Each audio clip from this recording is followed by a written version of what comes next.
Hi there, this is Juan Mario Gutierrez. I'm the director in Cajoyalí in Colombia. We are in different regions here in our country, and one of them is this jungle, this incredible jungle where we deal with spectacular camps, joining with the nature. And today I want to tell you about the ICF Congress, the ICC, where I was welcomed in the first time in 1998, and since then I always go. Why? Because doing what we do is kind of being crazy, and camp director needs to find his way, his professional way. Once I went to the ICC, I found that there is many people around the world doing the same thing as I do. They all think crazy stuff to make kids learn, enjoy, and be part of our world as really world citizens. So there in the ICC, I found my partners, people that do things that I do. And I found the reason what I like being a camp director and what I like about being part of this incredible fellowship. So don't miss it. Don't miss to be there in Tarragona in Spain in the ICC. I'll be there.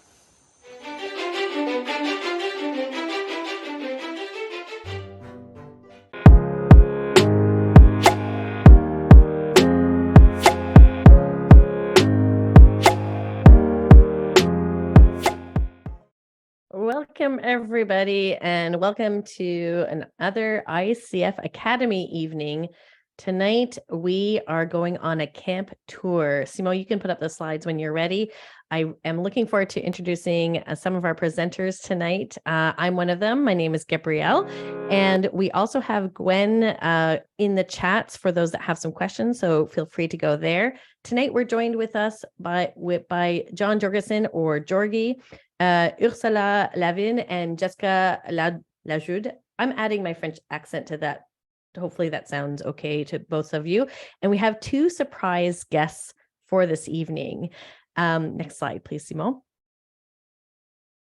So we're from all over the world, and I've already seen some people put their names and where they're from. Keep sharing where you're from. It's just exciting to see all the people that are here this evening.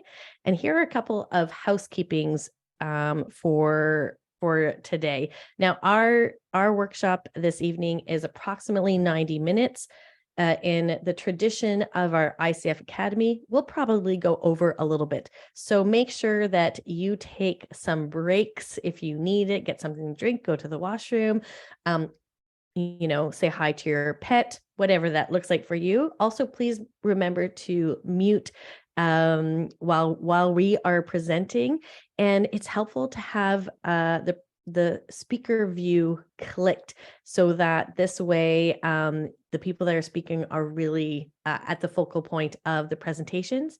The presentation this evening, as you may have seen, it will be mostly in English, but in the chats you can speak in Espanol if you would like, because we have Jessica that is there, or in English for Gwen, and we also have our very own Stephane Richard. So if you want to practice your French, he could respond to you then as well. Tonight, we're going to be talking about, next slide, please. Tonight, we're going to be talking about a couple of things. One, the origin story of the ICF tour.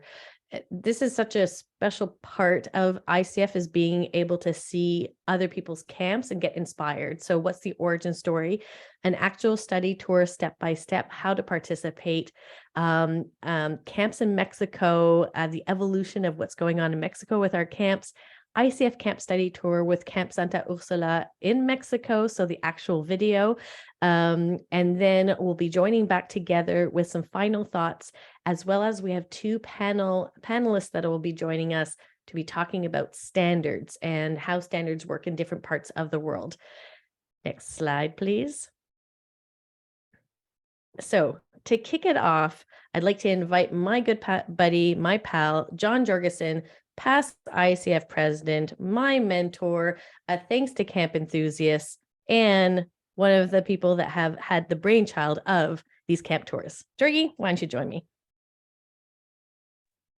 Gabs, you forgot to mention that I'm a big Gabrielle fan too. Oh, yes. Thank you. Thank you. Hello, everybody. Welcome. I see some familiar faces and some new friends here. It's great that you're all with us.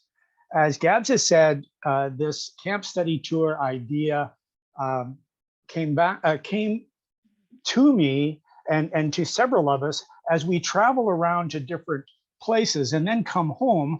Invariably, our partners and our friends ask us to sit down and tell us all about it and what did you see and show us your pictures, and we began to think, particularly during this COVID time, this post-COVID time, the difficulties associated with travel, that we need to find other ways that we can share together and learn together. And so some of us have been on Congress tours, have been on ACA national tours, have been to other conferences, but now here is a way is for us to share all together. And it's been such a great piece, an opportunity for us to simply take our coffee, sit down at the computer and to connect with one another. And that's what we're going to do tonight. This is actually our second. Last year, we had a camp tour with a camp in Greece, Alexia Cedari Delphi Camp. And this year, we're going to go to Mexico. But before that, I wanted to tell you how it is that we handle a camp tour. So the first step is that we get on Zoom or we sit down together. I, as an interviewer, but not necessarily me, and the director. And the idea is that we're going to have a conversation. This isn't a marketing video. It isn't a video to sell your camp to families. It's a director chat. We're going to connect with one another, ask those probing questions like, how does your septic system work? And what happens? How do you keep your cooks happy in the kitchen? And what their favorite foods and so on. So this is really helping directors understand the thought process of running a camp in another country. And so the three-step process are these. The first is a tour, an interview. So we're going to have an interview with the director, and that director interview is a 90-minute conversation back and forth about all of those great things that got us into camp. What's your mission? What's the philosophy? How did you get to where you are? And how do you get your campers and so on? So that process happens, 90 minutes, easy, sit down, good quality Zoom, and away we go. We gather that, and that forms the backbone of the video itself. So now we need some visuals. And so based on the interview, we go to part two. And part two shows us that we're going to gather together some pics. You probably got a whole bunch of top quality pics already, but there may be some additional video or pictures that you could take that complement the conversation that we had in the interview. And so we gather those various bits together. It's not into a finished form. It's just a grab 10 seconds here, 20 seconds there, get your campers to sing a song, and we gather all that material together. Takes us to step three. And step three is some magic that's done by a videographer friend and a friend of camping. His name's Tom Knowlton, and he works his magic of putting together that audio piece, the interview, with all of the visuals that are there, and we edit it up into about a 20 or 25-minute tour of the camp, a study tour of the camp. We then get it translated. Ksenia Behanar and Ursula got it into Spanish and Russian for us so that it's now subtitled in those languages, and we're good to go. So that's what brought us to this evening here, that we can share it all together. It's going to exist on YouTube. You'll be able to see it there afterwards as well.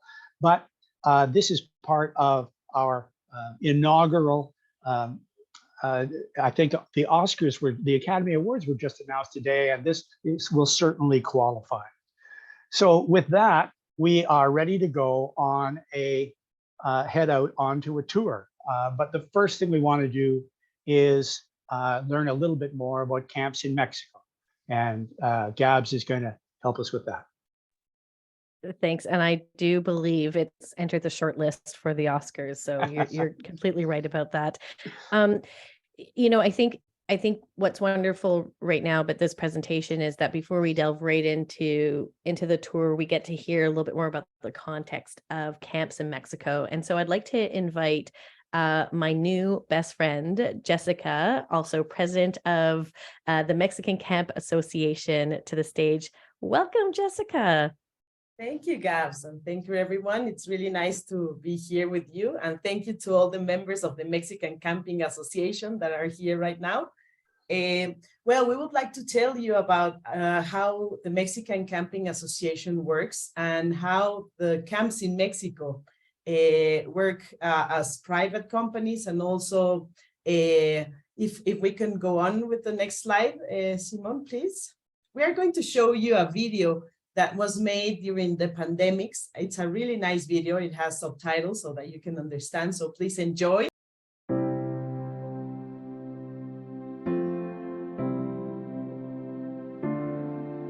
Siempre hemos sabido que lo que nos hace más fuertes es estar unidos. Hoy, irónicamente, el estar aislados es lo que nos une.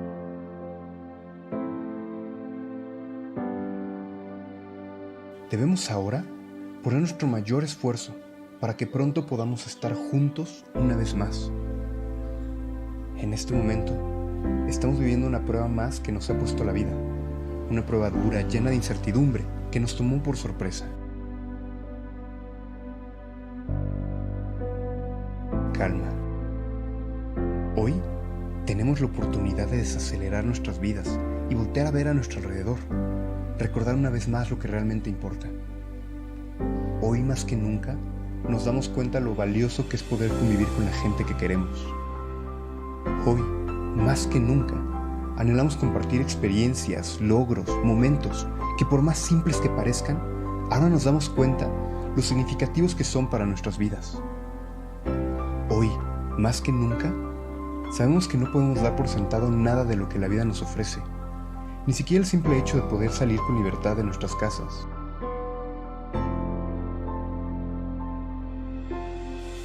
Hoy nos damos cuenta que no importa de dónde vengas ni a dónde vas, todos somos parte de un mismo mundo.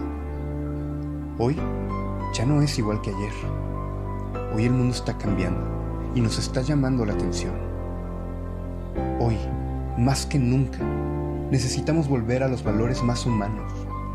Hoy, más que nunca, necesitamos volver a pensar en los demás, en los que estamos ahora y en los que vendrán después. Necesitamos volver a apreciar las maravillas que nos ofrece la naturaleza, aprovechar, disfrutar y cuidar lo que tenemos ahora a nuestro alcance, porque no sabemos en qué momento no lo estará más. Estamos teniendo la oportunidad de crecer humanamente.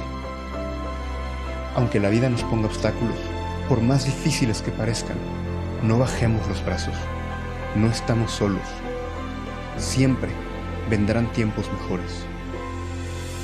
Volveremos a jugar, volveremos a reír juntos, volveremos a besarnos y abrazarnos, volveremos a estar de la mano, volveremos a estar frente a frente. Cosas que ayer parecían tan simples, hoy entendemos que son indispensables. Hoy más que nunca estamos de pie y con la cabeza en alto, porque vamos a superar las adversidades y vamos a regresar más fuertes que nunca. Hoy no somos los mismos. Hoy somos mejores. Hoy, más que nunca, te extraño, pero sé muy bien que estaremos juntos una vez más.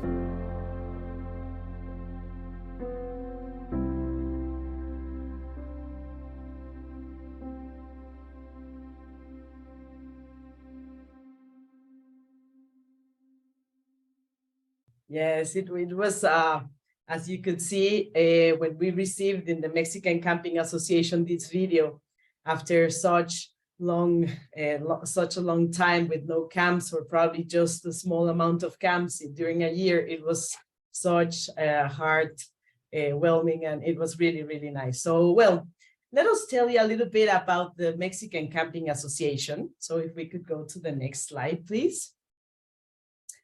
The Mexican Camping Association was founded in 1994 with a couple of Mexican camp directors that were really happy to make a small community. They were just like 5 to 6 people that joined to make this association.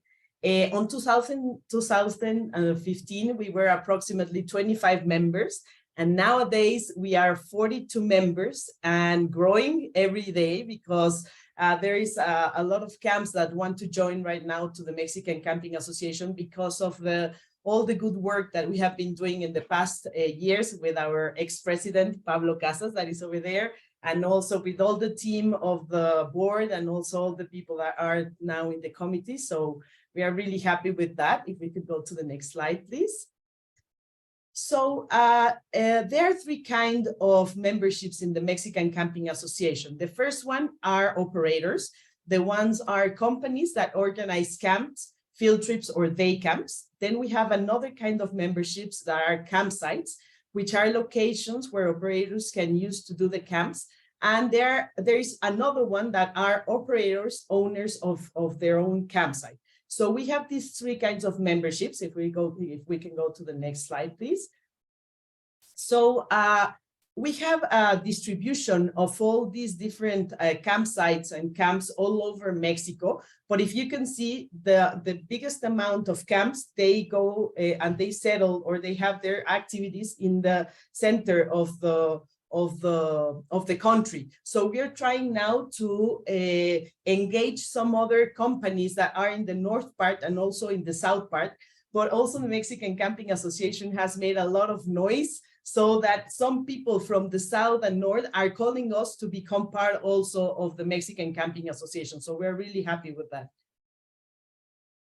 We would like to tell you about the MCA board and the committees, because this has been a really good way that we have been working as a team, and we have a lot of projects right now, and there are people in charge of these different projects. The board is here. We have some people of the board in this meeting. So we have the president that now I'm part of this position. We have the vice president that is also here, that is Roberto Galan. We have the secretary, that is Maria Jose from Setiati, and also the treasurer, that is Teddy, that is also here with us. And the committees, they have a coordinator, and they are in charge of doing some projects and activities that help the people and the members of the Mexican Camping Association to have better deals with suppliers or with government, etc., etc. So we have the International Affairs, that is Oscar from Setiati, Public Strategy, that is Lulu from Mexico Verde, Quality Standards, our friend Ursula, that has been working a lot with her team, the Training, that is Martelena from Aventura Papijos, Communication, that is Jose from Ecoparque, and also Legal, that is Alejandra Roldan, she's also here. So we're really happy, and we're working a lot making new things for all the camps in Mexico. If we could go to the next one. Well, which are some of the benefits that a member has of being part of the Mexican Camping Association? They are able to have basic quality standards as an industry. We have just finished, and today we have told all the members of all the new standards that we have been working with. They can apply to have this basic, let's say, like certification. It's not as that, but it's like a paper that they can show to their clients. We do a lot of synergy working together. We position ourselves as reliable and professional companies, because to all of the parents that send their kids to our camps, we tell them to find us in the Mexican Camping Association, and they can see that we have these basic quality standards and they can rely on that. We have access to specialized insurance program that is new, and also Roberto Galan has been working a lot for that. So we have special rates for the members. We have exclusive professional trainings also. We have access to annual events for counselors and directors, and also special discounts from suppliers. So we have a lot of benefits, and all the benefits have been growing every year. After the pandemic, we have been working a lot. So we have a lot of different things for us. Thank you very much. We can go to the next one. Okay, just to tell you a little bit about the events that we have every year. We have the annual camp workshop. In Spanish, it's called TAC, or Taller Anual de Campamentos. Now we have it in February 18, and Camp Santa Ursula is going to host us this year. And approximately we have approx like 300 participants, coordinators, camp directors, counselors, that we come together to have a great day and also to train about different themes that are important for us. We have the Camp Directors Retreat. You have seen pictures of this retreat in the ICF website. We do it every year, approximately in September, October. We have webinars from different themes that are important for the members. And also we have specialized workshops and trainings. For example, this one that was done like two weeks ago about ropes course. It's like high ropes, and we have this certification also. So if we can go to the next slide, please. So we just want to show you how we came back from pandemics on 2022. We thought it was going to be a difficult year, but it was other way. So we have this total camper day participation. This is a formula that we created. The formula used to calculate this camper day participation is, for example, if you have an event that is 5 days and you have 80 campers, you multiply it, and we have 4 camper days. So this data is from 37 MCA members. It was we have it from last month, probably, we have this number. So in 2022, we have the total camper days of this is going to be difficult. Well, everyone can read it because I would have to practice my English. So probably Win, Gabs, Jorgi, probably you can read it in English. I'm going to read it in Spanish. 153,393. So that's a big number in Spanish or in English. So we have been working a lot. We are happy to be part of the ICF community, and we love ICF because a lot of the Mexican Camping Association members are here and they always participate in this. So thank you very much for considering the Mexican Camping Association, and also for having one of our camps today in this virtual tour. So thank you very much, and I hope everyone has a good night, morning, or whatever you're having in the world. Okay, thank you very much. Thank you so much, Jessica. I really appreciate that. And yes, Gwen, that is a big number in any language. And I don't know about you, but I appreciated the little pause in that video because it gave me time to wipe away my tears and to continue watching. That was such a magical video and very inspiring. I'd like to invite my good friend Ursula to the stage with me. Ursula is the director of Camp Santa Ursula, and is the person that worked with Jorgi to give a tour of her camp. Now she's going to introduce the video before we press play, of course, but for everybody that's watching the video, if you have any questions, take some notes, because after the video, we can ask some of those questions to Ursula, which I think is just a prime opportunity. So Ursula, please intro this video. Thank you. Thank you to all of you for giving us this opportunity to be part of this nice program. I really enjoyed all the process since the interview from Jorgi. It was great. And thanks to the audience for being present here. I hope you really enjoy this video. I am very excited to share with you what we do at camp and to share our little knowledge and how we've done things and have a nice camp to all of you. So yes, if you have any questions, please write them down and I will be very happy to answer all of them. Thank you. Across the world, some camps are small and informal, others are large and structured. But every camp greets campers to their site, provides shelter, food service, leadership, and program. The ICF Camp Study Tour videos attempt to capture the common elements of all camps, as well as the differences that leadership, philosophy, geography, and culture bring to the world of camping. Today, we are off to Mexico to meet my friend Ursula. Welcome to Camp Santa Ursula. My complete name is Ursula Martinez Lavin, and I am the current director for Camp Santa Ursula. Great. So you are very welcome to our camp. And a place that we are all very excited to see. We have seen some parts of Santa Ursula in our Thanks to Camp video. Yes. And it is very exciting. So it'll be wonderful to have a director-to-director tour around camp.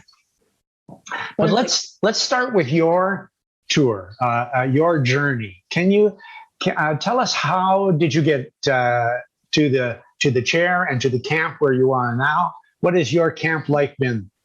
Okay. Yeah, I will tell you a little bit about the story. My parents started this camp, and I was 6 years old by then. So I was a camper for so many years. So then I became, as all the story in many of the camps, I started like a counselor in training. Then I was a counselor. Then I started to helping my dad and all the staff in the administration. And then I became the director. Great. So some of the general details, where you're located, and the terrain, and some of the physical parts of camp. Sure, for sure. Okay, San Luis Potosí is a big state, which is located right in the center of the country. Our state has the shape of a doggy, okay? And we are North Mexico City, and our weather is a dry weather. It's not as hot as in the north part of Mexico. We have a great weather for camping because we get some rain, but not much of it. So it allows us to do all the season very nicely. We usually do the high peak season from mid-May to mid-August. Take us back to the beginning. Your mother and father, and it's passed through to you. Can you describe the camp mission, the philosophy? What brought you into camping, and what keeps you in camping? Okay. When this property was acquired, it was a farm for cows, and there was just about 20 trees, maybe, and small house, like what we call a pila, which is for the watering system, and that was it. So we never imagined, my dad never imagined having a camp. But what happened is that long ago, there weren't many attractions in the city. So some kids, friends, cousins came over the weekend, and we had a wonderful time together. So then came the idea about working for the kids, okay? And my dad started to convert some of the facilities. For example, this water deposit that was used for the watering system of the trees and what was, I don't know how to say in English, but what the animals eat. We call it alfalfa, the weed. Yes, of course, alfalfa, perfect. Okay. Yeah, there's a lot of alfalfa production in the zone. So this water deposit became a pool, and then a small river for rowing, then the horseback riding. But something very essential about Camp Santa Ursula is the motor racing love. So my dad was a driver for formulas when he was young, and this is like a family passion. So my granddad gave us some, go-karts for all the cousins, and we had a wonderful time. So my dad had to build like a small track, and then that was a very attractive thing for many kids. So all friends will call my dad, why don't you take the kids again for this weekend? Why don't you take them again for the next weekend? And that's how the idea of how the camp started to work. It sounds like he created a camp before there was a camp. Exactly. And then, there started to come many necessities about surrounding all the terrain, having much more security, and growing in many facilities. So that was the beginning.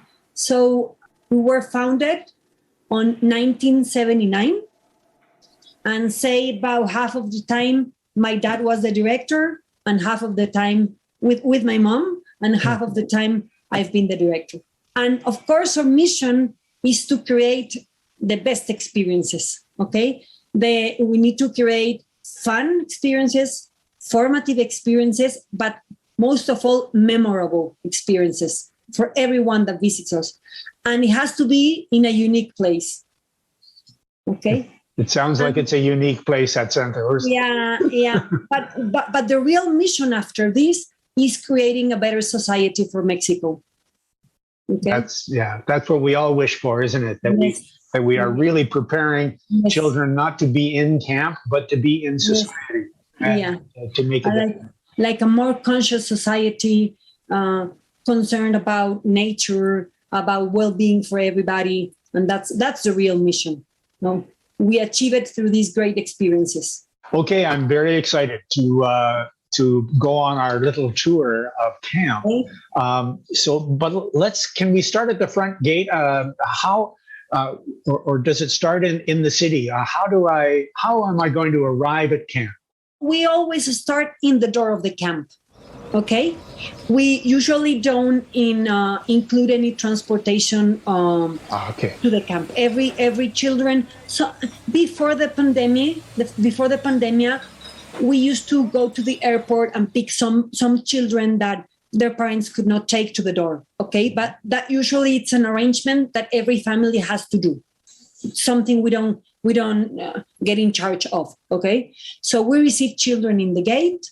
And depending on the type of camp is the different admission. For example, for the summer, which is like our, how can I call it? It's like of top of the camp service, because I say top of the camp because it's the longest one. Sure. And where we can include all of our activities.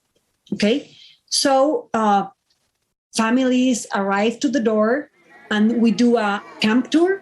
Mm-hmm. We can do it like in a golf car, or we can do it by walking, depending on the time family has. And they get to know all the camp. Excuse me, this is the parents and the children? The parents and the children, okay. The first day of arrival of every session. I'm talking about the summer, because for schools, It's quicker, it's different. Schools come from all over the country, and they usually come by bus, and they all come together with some of their teachers. So they just arrive in the door, and we do the admission part, and that's it, okay? But for the summer, we do tours for the parents, because they just love it. And then they leave the children. We already have the teams assigned, and they leave. They leave, and we get in charge. But it's a very important day, the first day of every summer session. I'm hungry. Let's go. So off to the kitchen and food service. And I would like to tell us how that works in the kitchen, behind the scenes, as well as my experience out in the main room. Okay, perfect.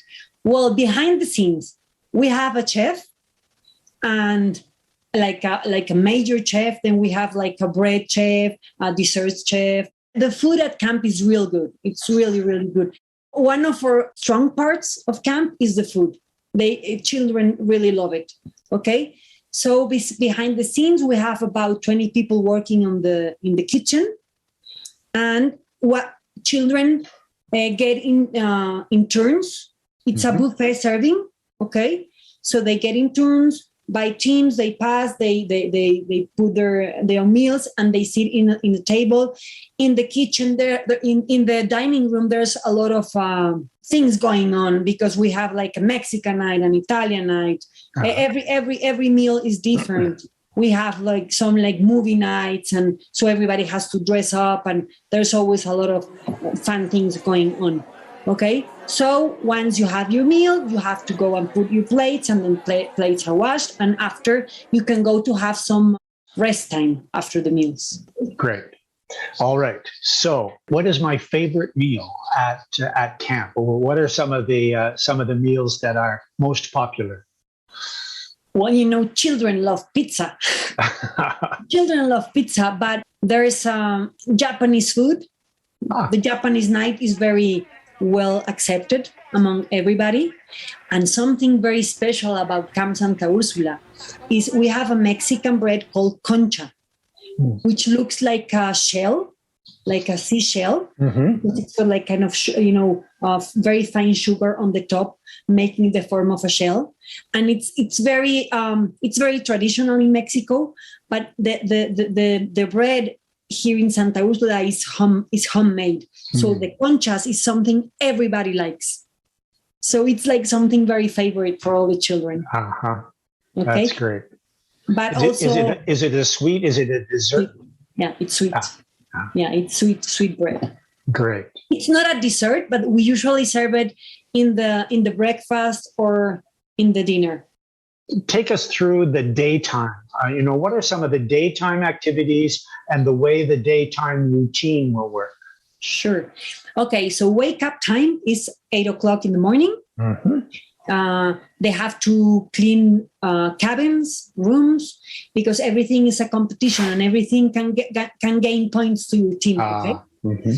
So you have to put your room very nice. Okay. And then breakfast is 8:40.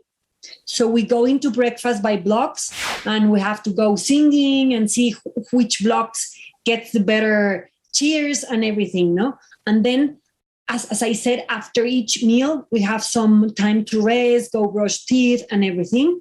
And then activities start at 10 a.m. So we have 3 morning activities, then snack time for everybody. And then we have, 2 activities, snack time, third activity, and then pools, aquatic activity for everybody. Okay, so we have different attractions. We have different pools, different water slides, and inflatables and everything, okay? So the whole camp is focused on the water for the same period of time. Yeah. So what happens in rest time and in aquatic time is that all staff gets a position to be watching.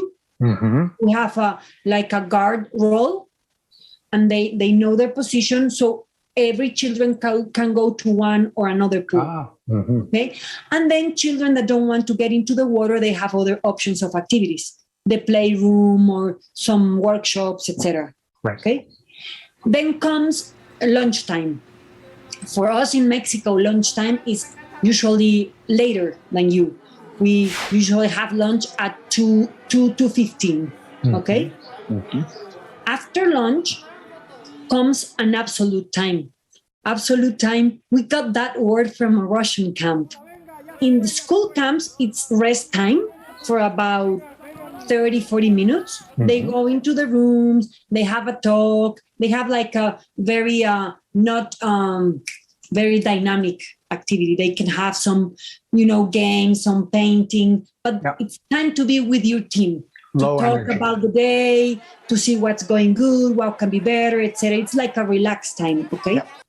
But in the summer, because usually school camps are all the same age. They're about 12-year-old children. It's when they end up elementary school. But for the summer sessions that we have from 7 years to 14-year-old, we have, instead of the absolute, we have what we call workshops.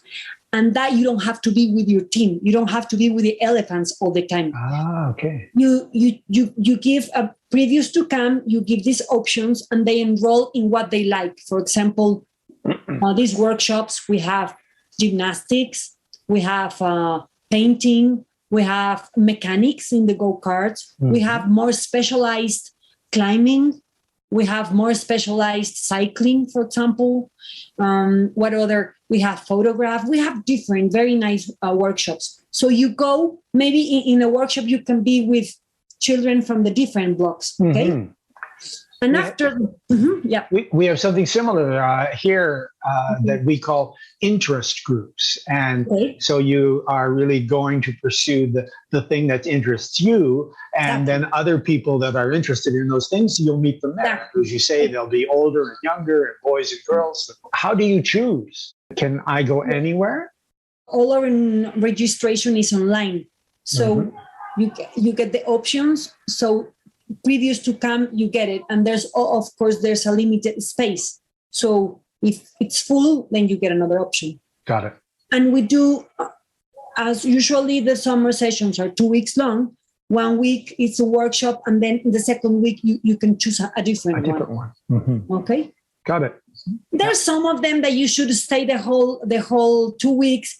For example, drama, because you need to, make the rehearsals and everything. We at camp, we have a lot of nature contact activities. Many of these workshops are in direct contact with nature. They learn to plant, to harvest, to do, for example, cheese out of the milk that they milk the cow. Oh, great. And all these great things. What time is it now? This is the afternoon. You've had lunch, and then this period where you can choose. This period where you can choose starts at about 3:15, 1 hour after lunch, and it's for about an hour. Okay, so say we're now 4:15, and we need to start the afternoon activities, which are also 3 of them. Okay. Three more activities, and then shower for everybody. Okay, so half of the camp go to shower, and the other ones are in activities, and then they switch. And then comes dinner time. So same dynamic for the dinner. You go into the blocks and everything. So every night is different. And after dinner, you have an activity for the whole camp, whether it's the treasure hunt, the disco night, the rally night. There's very different nights, competitions, and, astronomical observation, safari night. So you must have some staff that are just focused on preparing each evening's program, yes? Yeah, something everybody remembers and really likes is what we call the TV camp. So we have a special staff working on filming different things through the camp, funny things, interview with the children, making up some imitation of a movie, something funny, some jokes, some news. It's like the noticiero, which is the news of the camp, what happened today. And this is transmitted every 3 days. And children, after the night activity or before the night activity, they go to the big screen and see it, and they just love it. Everybody wants to be in the TV camp. Well, sure, all become stars. Yeah. Can you comment a little bit? Clearly you've been in the industry now for many years. We're always interested to know about the bigger picture in society and also in the camping community. Could you talk a little bit about any of the challenges that are facing the camping industry, any difficulties that you're currently working with, and then how the association, where it is in its life and development? Yeah. Okay. Well, there's a lot of challenges. Everything is very expensive now. Prices is a challenge. A lot of government obstacles is also a challenge. Didn't used to be one, but now you have everybody's over you. They have to check everything. It's sometimes difficult to work. Sometimes I feel I have a very great place where we are doing good people, we are forming good people, but sometimes the surroundings are not really helping. And that's something that you have to struggle with. I think nowadays parents, we are, because I am a parent too, we overprotect them. Mhm. And sometimes that's good for some of the aspects, but not so good in others. Right, right.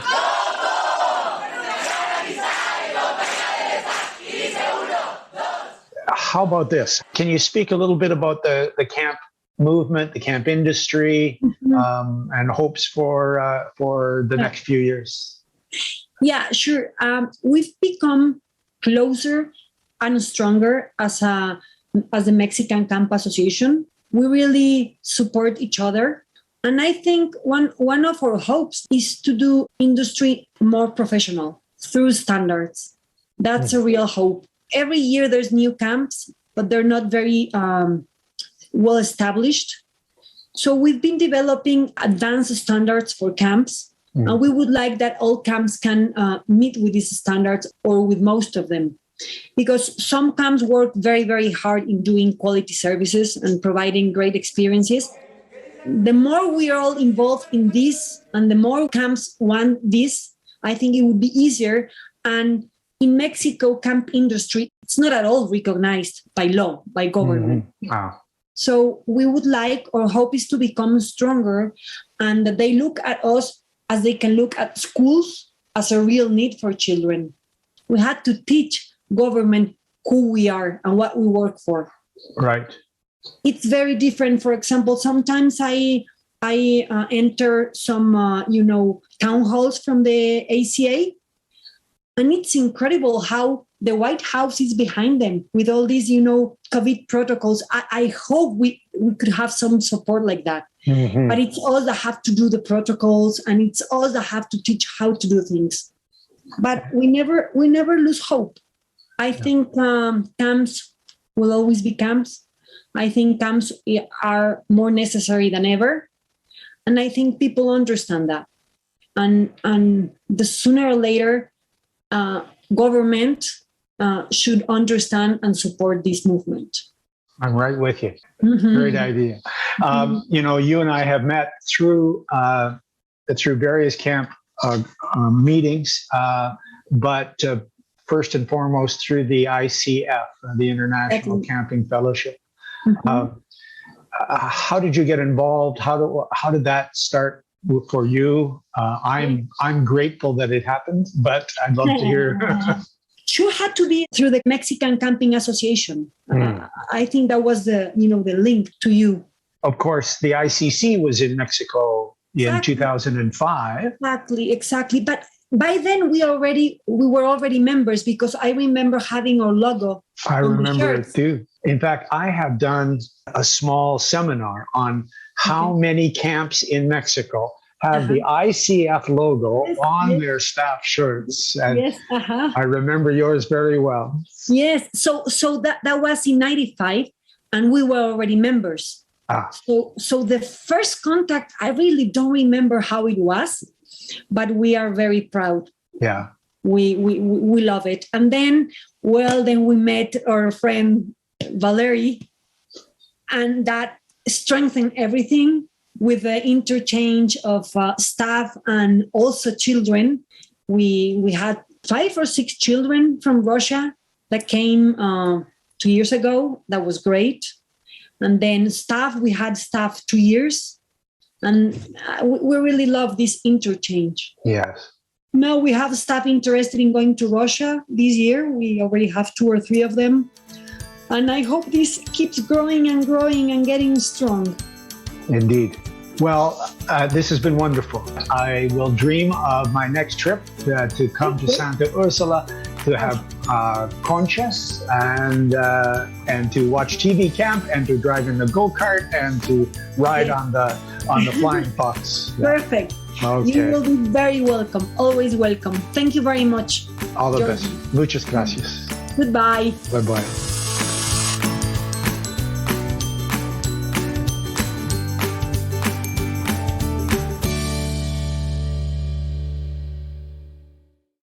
Wow. I don't know about you, but I was taking notes the whole time. And if you're not convinced if you want to be part of the ICF tour, I would love for Jorgi to interview me anytime. Ursula, this is our moment where we get to ask you a couple of questions about what that experience was like for you. One of the questions that we had was, how big is your camp? It's 17 hectares, which is, I will try, Jessica, to say a big number of meters, of square meters. Love it. 1,000 square meters. It's about, maybe you will understand better if I say about 34 acres.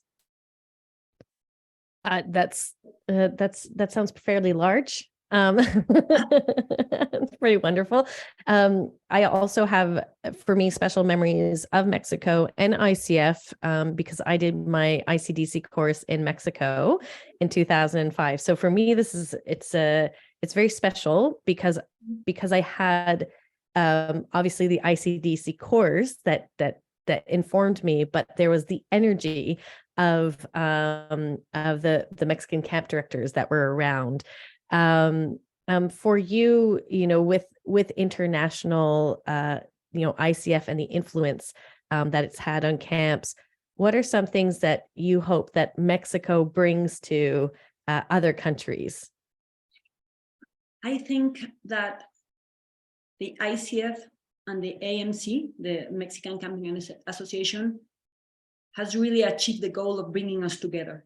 And with that, I think I've saying a lot of things, a lot of good friendship, getting to know great people, great human beings, getting to go to other camps in other countries and seeing how they work, share ideas. But for me personally, teaching me to be more open, to always be willing to share. And I know that we all come stronger if we're together and having ideas, and you really feel like supported. You don't feel alone in your journey. I think knowing that other people around the world are doing the same and are doing it for the good being of children, I think we're one of the most powerful and important industries in the world, even though we're not much recognized in some countries. But yes. But this sharing and this support makes us want to keep going strong and keep doing our goal and our mission. I'd have to agree. And I think in the video that we saw with Jessica's in her presentation, and also with what we saw with you and my experience in Mexico, one of the things that I really learned was that there's no problem as long as we can solve it together. There was such a yes and type energy, like, oh, we don't have this, no worries, let's figure out this way, or here's a roadblock, let's figure it out. There was no problems that seemed to be too big. And that was something that I really gained from my experience in Mexico. And I really appreciate you opening up the doors for us. If you do have questions, please put them in our chat. That's the method that we're using today. I'm speaking to you, River. I see your hand up. There we go. Anyways, I just wanted to say thank you so much for today. Really, really appreciate it. And if you have any other questions for Ursula, you can write in the chat, and then perhaps you can answer that way.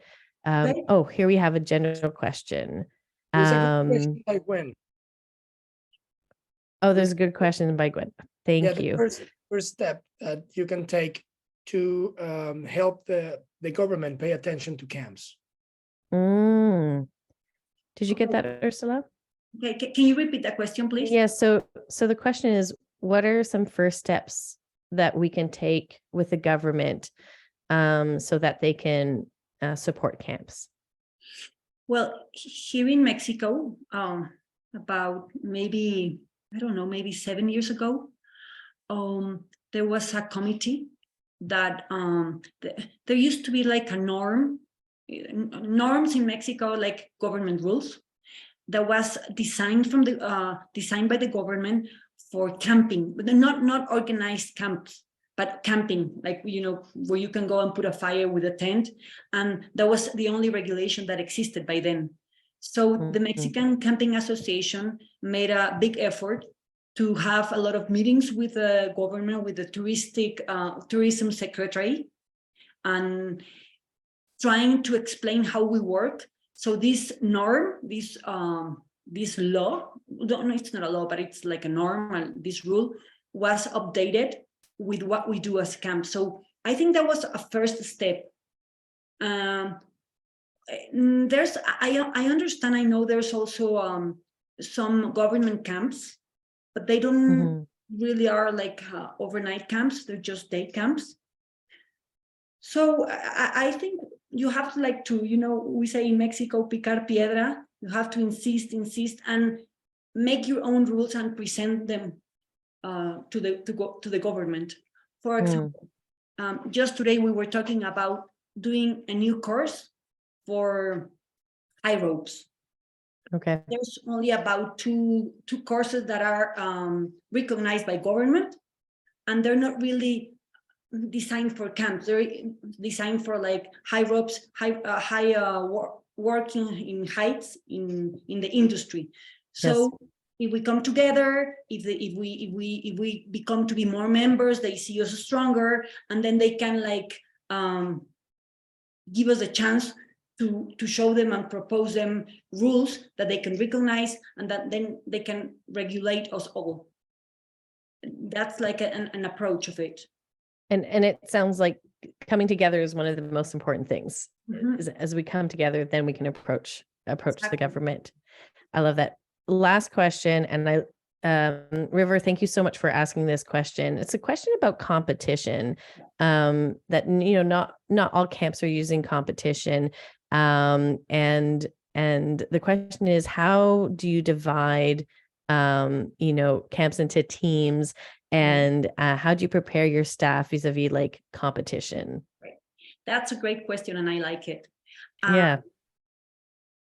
Many years ago, it used to be only competition between teams.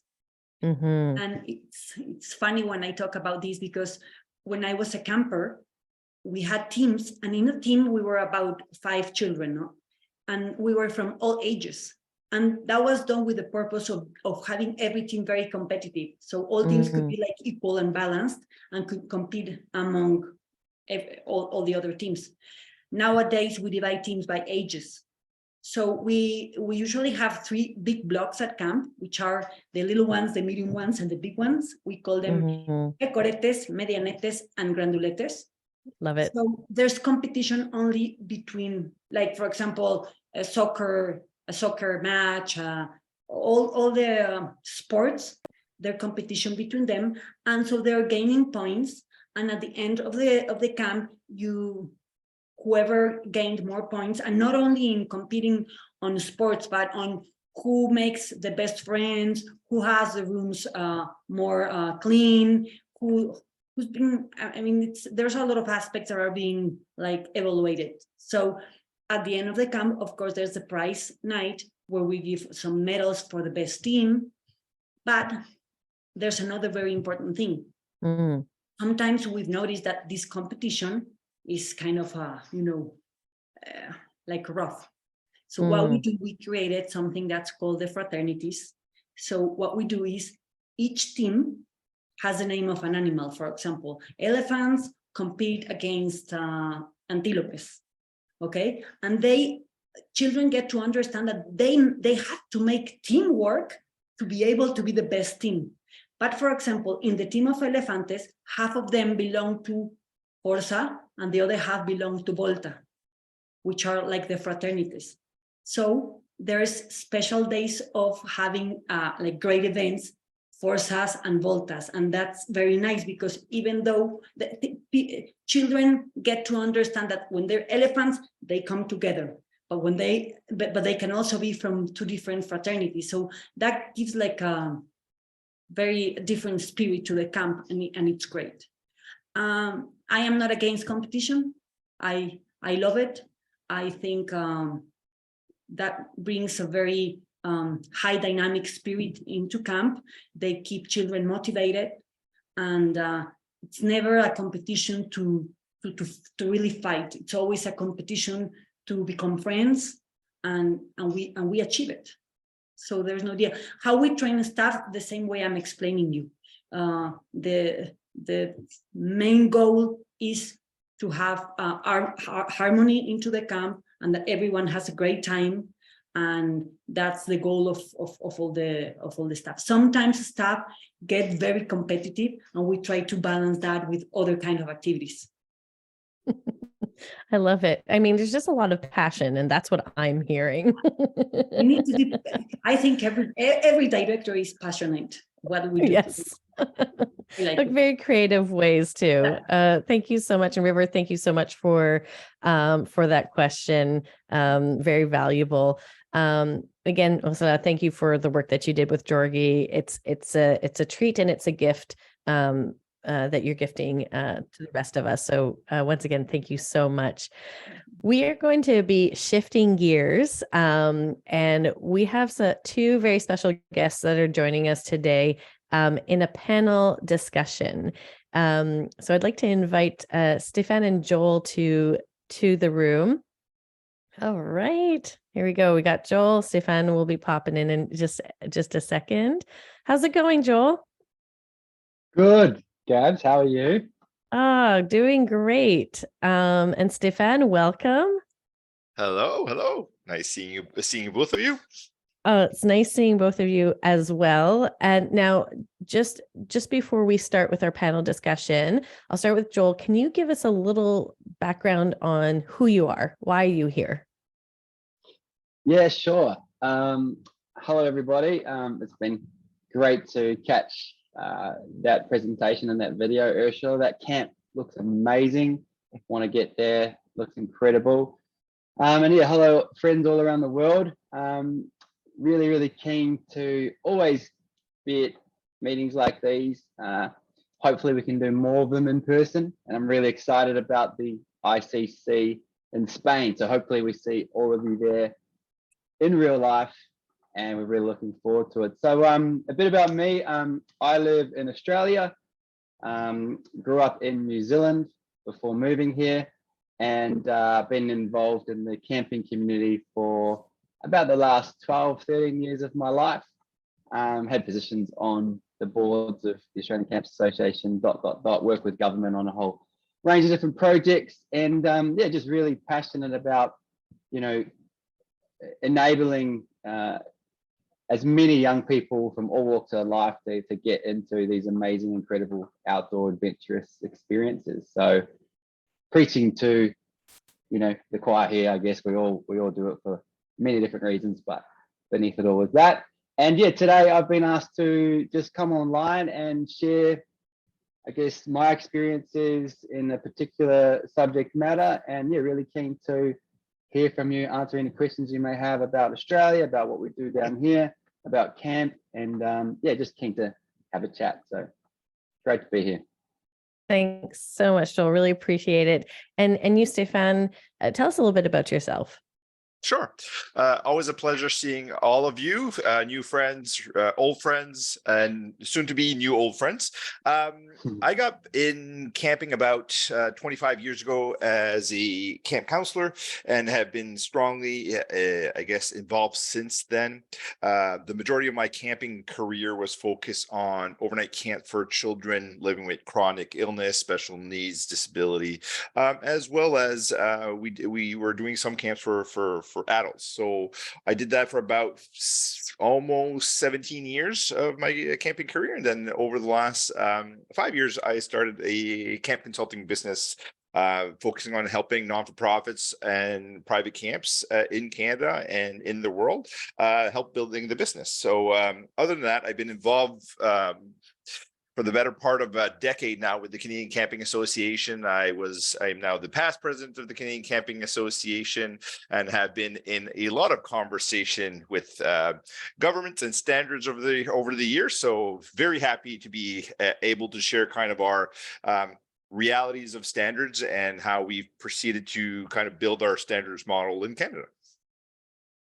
Thanks, Stephane. Thanks, Joel. We're going to get started. And yes, our topic right now is standards. Some people get excited about standards. Some people don't know what standards are. And some people try to ignore standards. But there's some really key things when we're talking about bringing camps together, sharing, baseline practices. And so that's why we thought today would be great to have a different point of view from different parts of the world. Before we jump too far into it, what, just simply put, Stephane, for you, what are standards? When I think of standards, I really think of how an organization, a camp, will put certain items in place to protect campers, families, participants, staff members. Honestly, that's what I think about. The first thing is, how do we protect the people that come to our programs? And there's multiple different ways, but a fundamental level, that is what I look at when I think about what are standards. And for you, Joel, what simply put for you standards? Oh, we're on mute, Joel. Thanks for that. Yeah, much the same as Stephane said. I think for me, standards just help us and guide us towards best practice around the duty of care and responsibility that we have, over those, that whether they're dependents, minors, campers, guests, team members, staff members, so on and so on. Yeah, and I'd have to really, we're focusing on like the care of the campers, and everything stems from that. Stephane, how, on a practical level, we understand that we want these practices to be put in place, but how do standards work? How does that happen within a camp? In Canada, it is quite unique. As most of you know, and you were talking about looking at Camp Santa Ursula and the geographical region. So in Canada, we actually have 9 provincial association or state association. We don't call them state, we call them provinces here.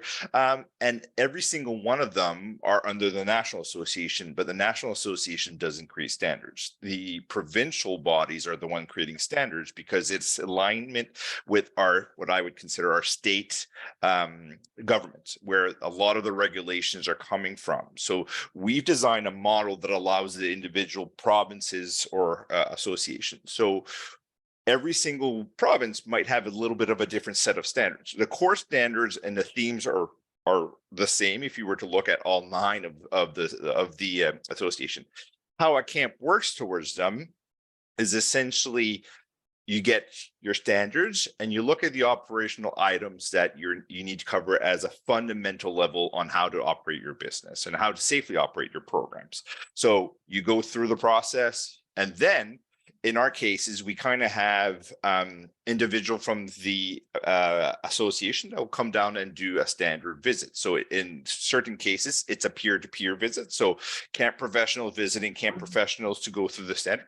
And in other cases, it's independent reviews. So essentially consultants coming in and doing a visit on behalf of an association. So we've kind of seen both sides of things. So it's a combination of the community coming together, creating these standards with some independent individuals and help creating them, and then supporting each other in terms of the development and implementation, and then the visit itself that is done in 2 or 3 different types of way in Canada. In a nutshell, here's my in a nutshell. I know there's a lot to go over. For you, Joel, with hearing what Stephane was talking about, how things work in Canada, is there some things that are similar, or there's some things that differ a little bit? Yeah, much like Canada, we have states, provinces, and territories here, and in each one of those states we have a peak body. The standards in Australia, the AAAS, which is the Australian Venture Activity Standards, and they're basically administered by one peak body, which is the Outdoor Council of Australia. However, you heard Stephane talking about those involved in creating standards. Here, we've just undertaken a massive review on the AAAS, and that's been largely led by Outdoors Victoria, and a steering committee that has been involved of industry stakeholders who have been in this industry for a very, very long time. One key thing that I find interesting about the Australian Adventure Activity Standards is that they are voluntary and they are not legally binding. And so, although it's not a legal requirement, we obviously need all industry organizations and operators and service providers to lift their standards to what we would define as acceptable. And even as Ursula said earlier on, maybe even go further and advance some of those standards like organizations do here, which is very, very important and critical, because we see the standards sort of shaping the industry. And if there's a win for the industry, if there's a win for an organization, there's a win for the industry. If there's a loss for an organization, there's a loss for an industry. So they're very, very important that we adhere to these. I couldn't agree more. And I, as a camp that also, we follow two different types of standards. There's a comfort personally for me knowing that there was a group of individuals that were putting best practices in place, so that there's a guide, and it's not just my own common sense, though I think I have good common sense. I find it very reassuring that there's different angles of camp that I might be blind to. So I'm sure it's a huge undertaking, the revamping of the standards that you're doing, but it is, as you say, Joel, it shapes our industry. For you, Joel, there's so many benefits when it comes to standards within our industry. From an industry's standpoint, what are maybe your top-ish 3 benefits that you find, having standards benefits the camping industry in Australia? Oh, we're on mute again.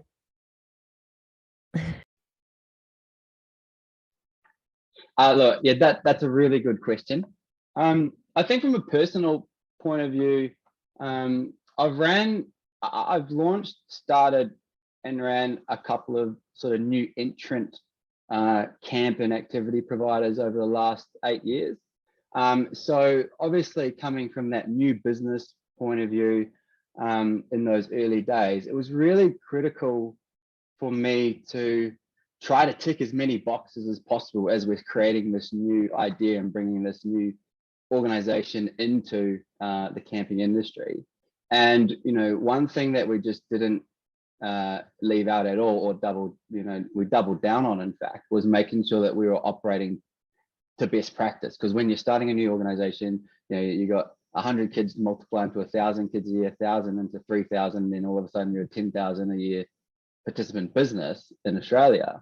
You want to make sure that you're adhering to best practice and meeting those standards at all costs, because as I said before, if one thing happens, it can completely be so detrimental to your organization and then have a wider ripple effect across the industry. So from a personal point of view, making the effort and finding the time when you're under resourced as well, especially as a new organization, to research, understand, reach out, network with people in the industry, network with other business owners who could be seen as competitors or cooperatives, and everyone wants everyone to sort of maintain that level, and those conversations, all that effort really helped our organization early on, or organizations early on, to to make sure that we were equal in how we would look after our participants and how we would conduct ourselves through an abseiling activity or a surfing activity, or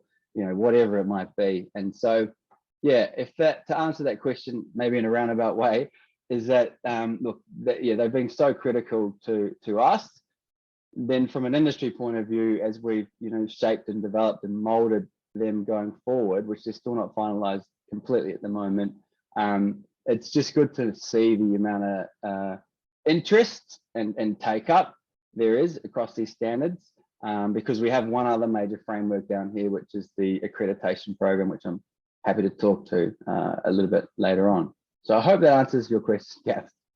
It does. And I think you also provided us with a really neat slide deck of of the standard process within Australia. So we'll be sharing that within our chat. For you, Stephane, from an industry's standpoint, and it could be from a camp too, but I'm interested as a whole, the industry, how does the camp industry within Canada benefit from having standards? A few different things. One, I think as a provincial, state, national association, being able to talk about that our priority is children, families, and staff safety, I think is a big deal. Because if you were to look at our sector and look at our association, our members are all camps. So it would be easy to say we're there to serve ourselves. But I think to publicly state the message that we're here to make sure, and our camps are here to make sure, that the service that we render is of the utmost safety and obviously experience, and all of those things are in play. In terms of the sector and what we benefited from standards, I think massive partnerships through insurance programs and things like that. So once we've gotten more organized in Canada and we're able to demonstrate that we had standards in place, we had these, and like Joel mentioned, in Canada, they are not legally obligated. So they are mandated through these membership-based association, like the Mexican Camp Association, like the Australian Camp Association. But when we were talking with partners in the insurance industry, we were able to identify what we were doing and really educate them on what they were considering a risky business considered camp, and us demonstrating that it's not. We've gotten better insurance coverage and better things of that nature. And I think the same thing could be said about the partnership and the ongoing partnership with government, right? We want to be sitting at certain tables with government relations in order to make certain decisions. We all know across the world, every one of our governments are making certain decisions that can impact our businesses, our non-for-profit, private businesses, our camps, and so on. So for us to be at least considered and invited as part of a dialect of when they're going to be making those standards change, it is important for us. And also recognizing what are the governmental gaps in some of these standards. Government may not ever regulate in Canada certain activities that we do. And that's absolutely fine. We need to recognize that as an industry and start creating those standards so that, one, Joel mentioned the kind of industry standard best practices, but what we want our members at this point is, here are the basics standard of operations. So then when I look at that as a new director and I understand this is the basics, okay, how do I achieve best practice? Because this is the basics. Now, what is the next layer to that? So it kind of gives you a reflection point as well as you're looking into that. Sorry, I probably went to like 3 industry things and one little personal piece on standards. Really helped me in understanding what I need to do as a director. I think it is personal because camp directors have so much to do. You have to be a marketer, a trainer, a business individual. You need to understand septic systems, buses. There is a lot, and there is a framework that can help with that. Staff training is huge as well. I think for any maybe association that's thinking of starting standards, if you looked at other countries that have already started their standards, it could be so daunting. Where do I start? How do we do this? How do we make sure everybody's included, from horseback riding camp to space camp to whitewater rafting camp to days camps? Like, how do you do this? Joel, for you, what would be your recommendation on if you want to get started in creating standards for your community or with your community? Where would you start? I don't think I'm probably the most qualified person to answer that question in a lot of ways, but I will do my best. I think one thing that we are getting better at here in Australia is all around social licensing, engaging with community whenever there's a major shift or a major change in policy or infrastructure, whatever it is. Social licensing is so critical, particularly with a seismic shift that's happened recently with a change of government and a new understanding for the traditional owners here in Australia. I think it's very, very important. And the conversations, the dialogue that is all started through that. So understanding that the broader community, as you just mentioned, reaching as far as the space camp to the horse camp, and understanding that, you know, this is all encompassing and it is the broader industry. And, you know, where's that boundary for what we want to define as the industry is pretty key. And then working inwards from there collectively as a group. You know, obviously there's massive membership databases here with the peak bodies, the Australian Camps Association. You know, they're enormous. So it'd be a wide stakeholder sector engagement and not just surveys. You know, it's really getting down to the grassroots level, having those conversations, which requires a lot of resourcing and investment, but it's critical. You know, if an association was just beginning these, you know, in the early days, and then to also look around the world at many different standards, because there's standards in, you know, Europe and the UK and Canada that just simply, you know, wouldn't completely apply in their current shape or form to the Australian model, and vice versa. You know, so I think it's critical, as I think you touched on it. It's all about community. And actually, you know, engaging with community, you know, within those boundaries that we sort of, you know, proverbially just mentioned earlier. So hopefully that provides some form of response for your question. Yes, I think it's being intentional about who's at the table, who's having that conversation, and that takes some time and some intentionality. But the conversations can happen and can bring some really great stuff to the table. Thank you so much for that, Joel. I really appreciate it. And for you, Stephane, you know, if you're going to throw in your 2 cents, you know, where could a group of individuals wanting to start their standards, what would be your thoughts? Everything that Joel said makes a lot of sense, bringing the community together, getting all of that. So I think it's also doing a almost an audit or an environmental scan of understanding what you have versus what you don't have. Because there, like we mentioned in maybe our previous few points, there might be regulations that are already in place. So don't reinvent the wheel when something is already in place in your country or in your state or your province and so on, because again, you're just doing duplication of work. So look at what you need, and then look at if we are creating standards for the protection of families, campers, and staff, then let's start there. And where are the biggest gaps and where are the biggest risks? So if I were to just look at things, like I would know that HR, human resources, and staff training would probably be high up there. And then I would say general sites and facilities about infrastructure, sleeping, food, like that's probably in there. So I think there's a bit of an analysis that needs to be done, understanding the gap, and then look at what are the highest risk pieces you have in order to make sure that people are safe. Then just pick 2 or 3 of those streams and develop them in there, because it is very easy to get really overwhelmed with standards quite a bit. And I was, Gab and I were chatting and in a different conversation, and I said, like, you look in Canada and probably depending where you are, you could have up to 350 different standards that you're looking at.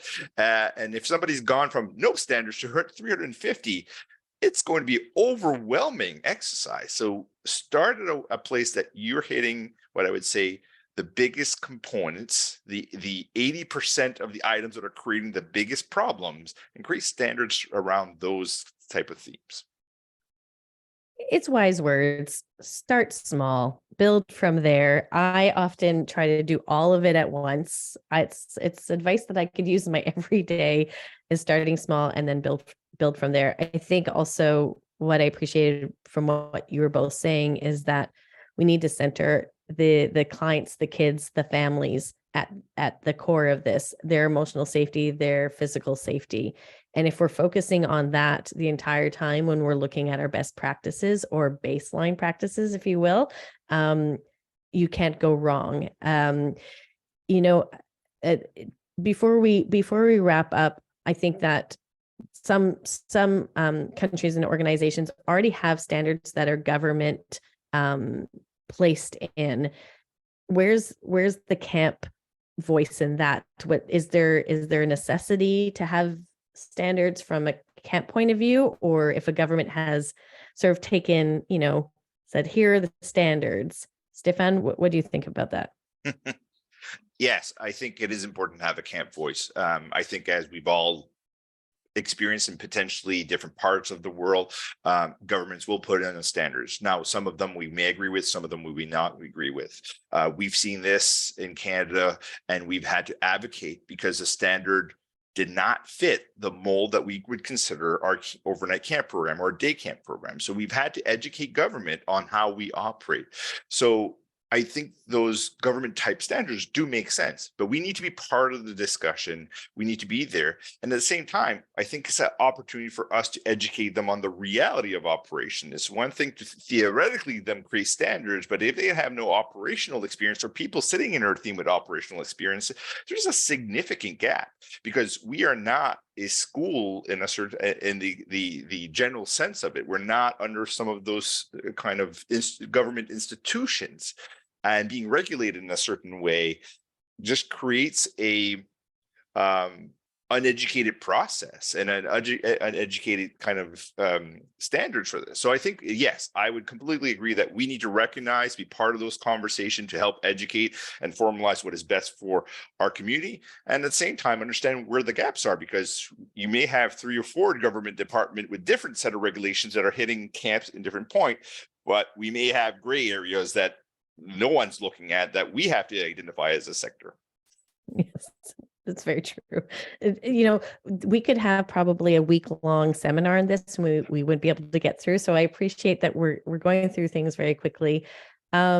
Before we head out, I just want to know, Joel, was there anything that you wanted to add to the conversation before we wrap up?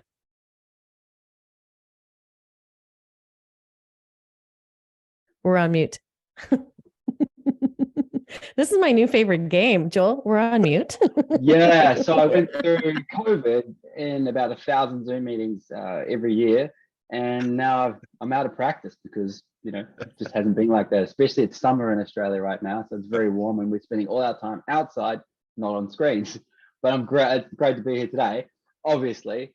But just to add to what Stephane was saying, recently, it was sort of like this time last year, the Victorian state government announced a massive injection of funding, $80 million for Victorian campers or students from disadvantaged backgrounds going to school who may or may not be able to access camps.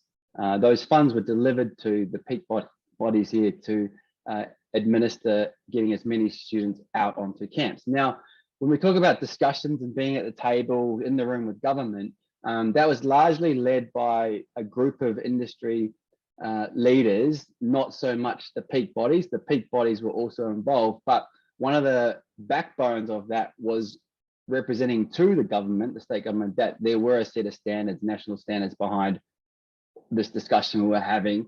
So it gave them confidence. They didn't want to know every little detail, because I'll share a link afterwards and you'll be able to see each standard has about 60 pages behind it, how to successfully run. But they just wanted to know that we obviously had the backbone. We as an industry, with the reputation that we had, standards became a critical part to them essentially writing the check for our industry, which has helped, over 100,000 students already in the last 12 months access camp programs, which was so critical. But it also sets a precedent for the rest of Australia and also the rest of the world, where, if you're operating at best practice, you've got standards, you run something that's very important to, as you said, young people's emotional, physical well-being and developmental, in line with the developmental assets and those things as well, and putting student experience at the center of everything that you do, then there's massive opportunities for governments to write more checks. So I think, as boring sometimes it is to talk about standards, they do have very strategic purpose, and also obviously, other than the obvious, they do have very strategic purpose behind them, combined and coupled with, advocacy, strong sector advocacy, and, great things like what happened here in Victoria can happen. So bang on. So amazing. And I love hearing that there's funds that were allocated. That's wonderful. Stephane, any final thoughts from you? No, well, congratulations to you folks in Australia Yes. getting $18 million Yeah. from your local government. That's always a phenomenal thing to hear in anyone. And I think, as we talked about earlier, we hope that some of these ripple effects impact the entire sector. So let's hope that we all get money from our government. I think one of the things that I want to recognize, so we're talking here about these standards, we're talking it as we put them in place as national association, state association, the benefits. One of the things I felt as an operator that we didn't really maybe allude too much to, but I thought it was really important that when I had the CCA stamp or my state stamp, or I know Mexico, you're starting your standards and you want to put it in place. When you're going to have that stamp as a camp, it gave me an opportunity from a marketing and recruitment perspectives to talk about that did you know we're a member of this or association? To be a member of this association meant that I had to go through these standards and process to be approved for this. And it did allow a few things out of that. One, again, it was a marketing communication piece, but it did allow us to educate the general population, because in Canada, like other countries, and because of the fact that they're not obligated, there are a lot of operators that do not follow these. So it was a way for us to also allow us to educate the general population on the differences between an accredited camp versus a non-accredited camp, and allow that conversation. So for me as an operator, I saw it as hugely beneficial to talk to families about that, so that they understood that we were following certain things, and we were part of the group that made sure that their safety and their children's safety were of the utmost importance, and so on. So I know there's a lot of individual operators, so we saw a lot of opportunities there, and we saw a lot of cost saving, and we saw a lot of networking due to these conversations that led us to what would we do in this situation, and opened up the dialects on the creation of more standards as things have evolved, right? So no, it's been a professional development for me and personal development for me, sitting in and learning about standards and kind of growth and the impact that it's had on the camps that I've operated. Wow. I could talk to both of you all day. Thank you so much. I appreciate it. And for those of you that are still wondering, are standards helpful for me? You know, those staff members that ask you why and say, like, why do we have to do this? You say, look at the standards. This is a standard across all camps. It's not just me. It's what we are all doing to try to keep safe, keep our kids safe, keep you safe. Thank you so much, Joel, for joining us, coming out of the gorgeous weather that you were in. No problem. Thank you for joining us. And Stephane, thank you for also coming in and sharing your wisdom and thoughts. Both of you, I appreciate it. And if you have more questions for Stephane and Joel, you can message us in the chat. We are getting close to wrapping up. I'm going to invite my good friend back to the stage, Jorgi, to talk a little bit about how you can get involved with the ICF tours. I just have to put down my pencil and paper, because I've been taking notes on that session as well. Thanks very much, Joel, Stephane, and Gabs. You know, at the front end of the camp tour video, it talks about the things that we have in common. You know, we all gather kids together into a safe environment. We feed them. There's some transportation involved, registration, leadership, and intention in our program. And those are those starting points that Joel and Stephane were talking about. That form the launch, the step from which we can begin to build a standards program in our community. The camp tour is a bit of that as well, because Gabs often talks about the fact that we are our worst enemy. Camping is a secret, and we need to get our image, our voice, and our professionalism out there. And that's part of the reason that we're trying to build this library of videos that can bring us all to a place where we can see other camps and how it is that they have the things in common that we talked about, but also how they approach it based on their culture, their geography, or their philosophy. So we have miles to go. We only have 2 videos in the can, and the Academy Awards are coming next year as well. So we need to get started again. And these camps have all stepped forward to say, yep, count me in, let's figure out how to do this. And take a look at some of the countries. Kiki and in Bali and Green Camp, several from Russia, Canada, and Spain and Nigeria, but we have lots more countries and lots more camps. So if you're interested, then please, please, please go to the ICF website and read a little bit more about how to go get organized and commit to this process. It's an easy conversation that you and I can have, or some other interviewer, and we can build the next camp tour. Looking forward to it. Thanks for this opportunity. Thanks, Jorg. And yes, camping is a best kept secret that we need everybody to be part of. So we've had some amazing people behind the scenes. I want to say thank you to Gwen and Alexia for helping us with our chat, and Jessica as well. Gwen has posted a link for us to give a little bit of feedback, which is really, really helpful for us at ICF Academy on what kind of sessions information that would be helpful for you. We're here to bring tools, to tell stories, and to come together. And our hope is that you had a good time, but you also got a little bit of inspiration and maybe something that you can add to your camp. So your feedback is so helpful and valuable. You can use this QR code or check the link in our chat box. Simon, you have been behind the scenes, but now it's your turn to shine up on the main stage. Why don't you join me? Thank you so much, Caps. How you doing? And well, I'm very happy to be here. I hope you had a great session today, that you stay connected with the rest of the world regarding ICF and what is happening all around the world. We have a great opportunity this year. We're going to have the International Camping Congress, the 12th International Camping Congress. Is going to be an amazing opportunity to connect, to learn, to share, to also just go on and have a great time with professionals, with camp directors from all around the world. And it's going to be in Tarragona. I think it's right there. You can look it up. We have a web page that is already uploaded, and we have an early bird all the way until April.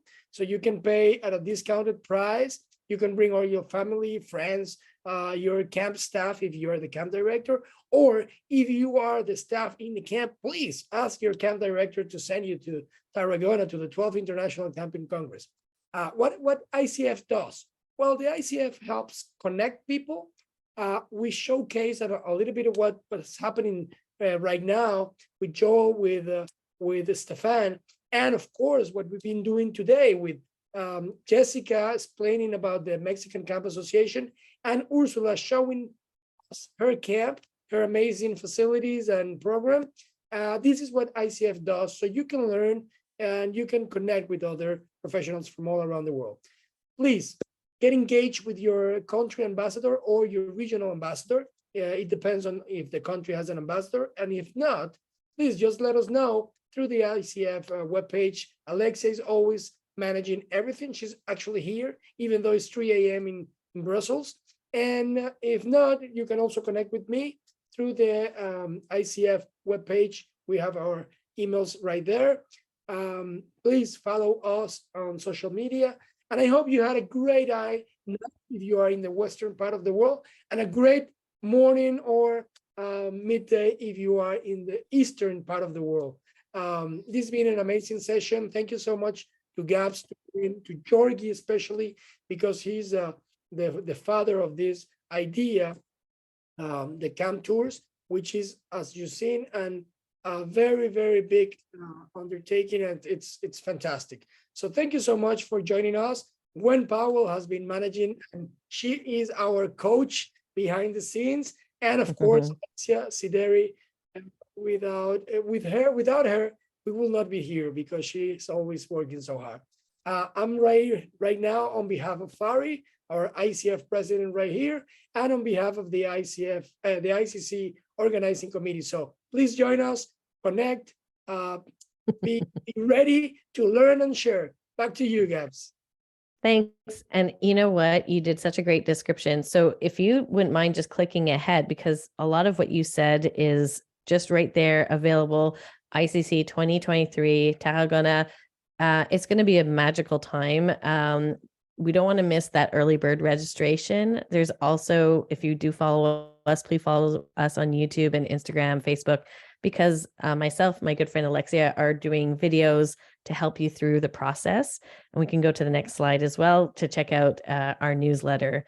If you are interested in hanging out with me and Simon for a little bit, there will be a mini after party after our thank you slide. So for those of you that want to spend a little time chit chat and sharing and just talk about our camp time that we're all going to experience in Spain, please do stick around. For those of you that stuck around for this amount of time and you need to head out, you will be missed. This is Gabs signing out for ICF Academy. Take care, everybody.